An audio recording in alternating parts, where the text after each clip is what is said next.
What's going on, guys? Welcome back into the channel. In today's video, we're going to be discussing whether offensive linemen matter in Madden 22, and we're going to basically be discussing this topic because I've gotten multiple questions in the comments section about whether offensive linemen do matter in Madden 22 or not. Now, there seems to be a widely held belief by a lot of people that offensive linemen did not matter in prior years for Madden, and they don't matter this year in Madden either.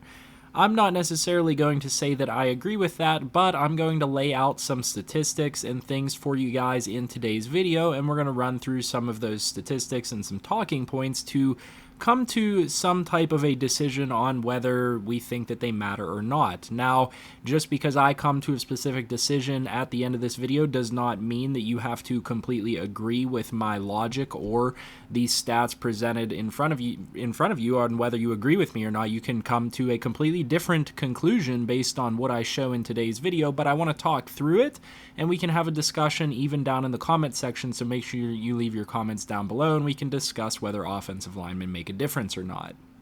So the first point of discussion here is that I want to state that I am using the Pittsburgh Steelers team here based off of the base roster within the game, and we currently have probably one of the worst rated offensive linemen or offensive line groups in the league.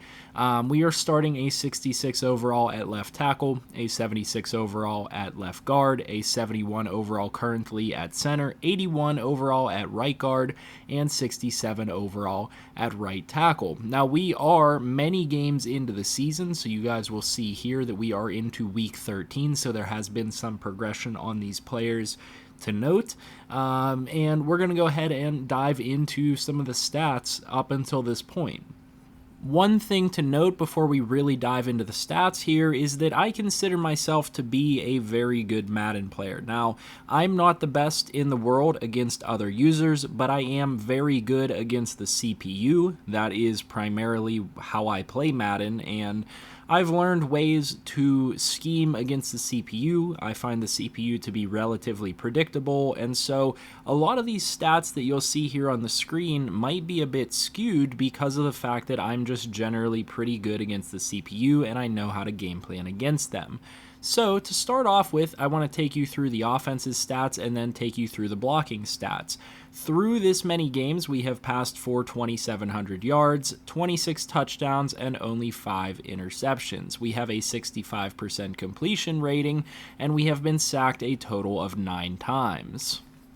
In terms of my passing statistics, Ben Roethlisberger ranked approximately 16th or 17th in his total his total passing yards completed through this part of the season. Now, that is not great, in terms of passing for a team that tries to pass the ball a lot, for a team that has very good wide receivers, and he does have 26 passing touchdowns, which is actually pretty solid. That's enough to get him up here into the top 5.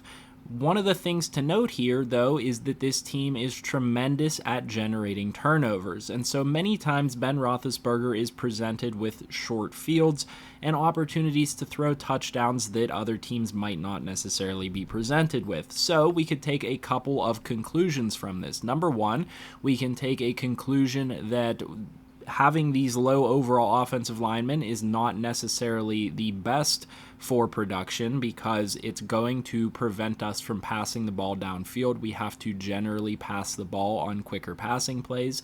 I've noticed specifically within my gameplay, and if you guys have watched any of the Pittsburgh Steelers series on the channel, you will have noticed in the gameplay that I have to pass the ball quickly. I have to get it out of my hands. Now, I am very good, like I said, at game planning to do that. I know how to do that. I know what plays to call to get guys open quick, and so I'm not generally dropping back to pass and dropping back to throw it deep downfield very often. And so from that perspective, I want to immediately say that yes, in terms of my experience with the game and the statistics in terms of passing the ball here within this franchise, as well as the other franchises that I have been experimenting with, your offensive linemen are very highly going to dictate whether you're able to pass the ball or not successfully. Now, you can successfully pass the ball with a weak offensive line, but it is going to be more of a struggle. You cannot lean on your passing game as much, and you're not going to have the time to throw the ball to the medium and deep parts of the field in the same way that you would with an experienced higher overall offensive line. If we look at our rushing totals so far on the season, Najee Harris has 1,000 yards, which is good enough, again, for 5th place.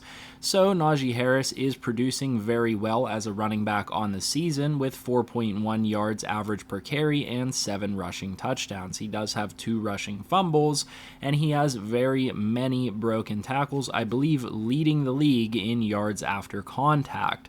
So a couple of very important points to get at with Najee Harris. Again, if you want to see any gameplay relating to the topics we're talking about today, take a look at the Pittsburgh Steelers series on the channel. But Najee Harris should be averaging more than 4.1 yards per carry. I think that it is very telling that he is averaging 4.1 yards per carry, and he has 321 yards after contact. Essentially, putting these stats together means that Najee Harris is getting contacted by defenders at a much earlier point in offensive plays than other running backs within the league. This is certainly a very low average yards per carry for a running back for me playing within Madden, and this is certainly a very high yards after contact number for a running back for me in Madden. And so the main point here is that I tend to rush for higher yards per carry. You will generally see me as one of those top running backs in the leagues in terms of rush yards per carry. You're going to see me usually have above 5, maybe even into the 6s yards per carry, as well as lower broken tackle and lower yards after contact numbers. All of that being said, essentially breaks down to the point that I'm trying to make, that I'm getting contacted quicker by the defensive linemen and the linebackers because my offensive line just simply isn't as good. They can't hold their blocks as long, and they're not as effective at getting onto the blocks that I need them to get onto.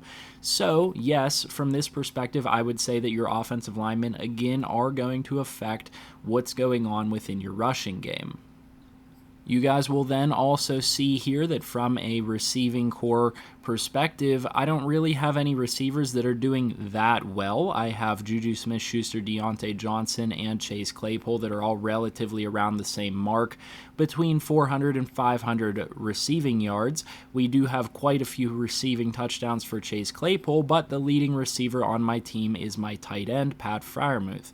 A couple of points to take away here from that is that if we had a better offensive line, we would be able to sit in the pocket for longer and pass the ball downfield. Unfortunately, our offensive line rarely buys us the time that we need to get the ball downfield, so we have tended to not call those types of plays. Pat Freiermuth as a tight end leading our team in receiving yards with 700 receiving yards is also very telling of an offense that has to get the ball out of their hands quick. This is an offense that has to get the ball to their big, tall tight end that has sure hands that can come down with a combat catch. That is a telling sign of an offense that does not have blockers that can sustain blocks for a long period of time. They don't have time to allow their route runners to get open and generate space to receive the ball. And then finally, we come to the obscure sack numbers here of the offense. This is where things get very interesting because you will see that if you expected low overall offensive linemen to give up sacks, like a 67 overall or a 66 overall, you would think that you would see higher sack numbers from these guys. Again, I'm very good at, in my opinion, getting away from sacks and preventing myself from even having the opportunity to be sacked by passing the ball quick, getting the ball out of my hands quick, and calling plays that are generally speaking going to get somebody open relatively quickly for me so that I never have to rely on my offensive tackles holding up in pass blocking for a long time. With that being said, you'll see here that both my right tackle and my left tackle, as well as my backup center, have all given up 2 sacks each, and they're all in the 60s in terms of their overall. And then you'll go to Dan Moore Jr., who is a rookie offensive lineman that's a 64 overall, and a right tackle in Joe Haig that is also a 64 overall, and those are the only players that have given up a sack for me. You then go to players like Kevin Dotson, who has played in all of my games, who is a 76 overall. You have a guy like BJ Finney, a guy like Trey Turner that is a higher overall, 81 overall, and a guy like Kendrick Green, who is a 71 overall as well, and none of these guys have given up a sack on the season. So the main takeaway that I would take away from this is that you do not need to have elite level offensive linemen to produce what you're looking to produce as an offense, and you certainly don't need to have elite level offensive linemen to protect your quarterback. However, it is very different between having a 60-something overall player blocking for you and having a 75 to 80 overall player blocking for you. So it kind of depends on how you're asking the question and how you choose to answer the question on whether you believe offensive linemen matter in Madden 22 or not.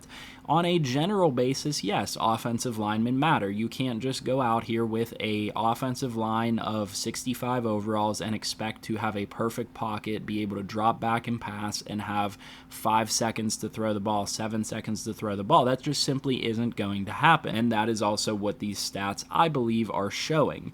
However, you do not need to have 90-plus overall offensive linemen to get results from your offensive line. You probably need to have offensive linemen in that 75 to 85 overall range to get repetitive success and, continuous success out of those guys. A great example is a guy like Trey Turner. He's only an 80 overall. He's not the best player in the world. In fact, he's only a 79 overall power blocker. This is the type of offensive lineman that you need to have regular success. Now, they're not going to be perfect. Guys like this, if you try to drop back into the passing game and things like that, are going to allow sacks from time to time. And in the running game, they're not going to blow guys off the ball and absolutely dominate. I do believe that if you target elite offensive linemen higher into the 80s and into the 90s, you will see a notable difference between a guy like a Trey Turner and a guy like an elite blocker like a Quentin Nelson or something of that nature. So to avoid rambling on for longer than I need to, my conclusion, like I said, is that yes, your offensive line is tremendously important in Madden 22, as it has been in prior years if you know how to build an offensive line properly. I have many videos up on the channel showing you guys what you need to do in order to get the most out of your offensive line. Make sure you guys go take a look at those if you are wondering. And make sure you guys leave your comments down in the comment section below. Do you see the same thing? Do you see a different thing? Do you guys go out there with a low overall offensive line and kill it? Do you try to go out with a higher overall offensive line and dominate in the trenches?